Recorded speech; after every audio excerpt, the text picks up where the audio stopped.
Hello and welcome back. So this is the next series on KQL. In this section, we have moved beyond simple queries and filtering, diving into data transformation and more complex ways to aggregate and manipulate data in KQL. You will learn how to handle situations where specific data needs to be excluded, new columns need to be created, and how to manage null values effectively. So project away and extend. So if you want to remove any column which you don't need on to be displayed on your result, then you can use project-away a function where it actually helps to remove that particular column here. So let's have a look into KQL Explorer, how this actually looks. So example, I would like to take these storm events, take 10 and run this one. This is going to give me the result of these things. And here we have a state event type. So for example, if I want to remove this one, project away, and then I can specify state and event type. So this has to be event types. If I run this one now, then there is no two columns available here. And this can be helpful in a scenario where you are not sure about what are the columns you need, but you are sure about what you don't need.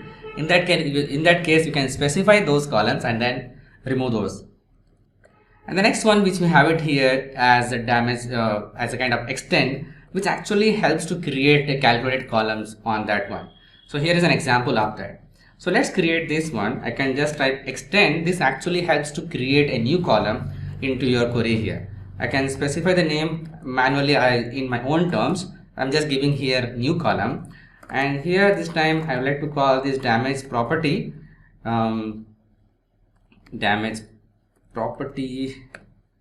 plus 10,000 and click on run. So take 10 is going to give me only 10 records, and then here on the last I have this column which is new column with this value added 10,000 on every other thing. So if I look into this damage property, first one is 0, the next one is 62, and then 0 to 50. And here you can see 10,000 because 0 plus 10,000 is 10,000, 6210, 10,000 and 260 it is showing up here. So this is how you can able to add a new column or remove a column from this result by using project away to remove and extend to add a new column. So now let's have a look into this one. Without adding this extend, can you able to do that? You are not.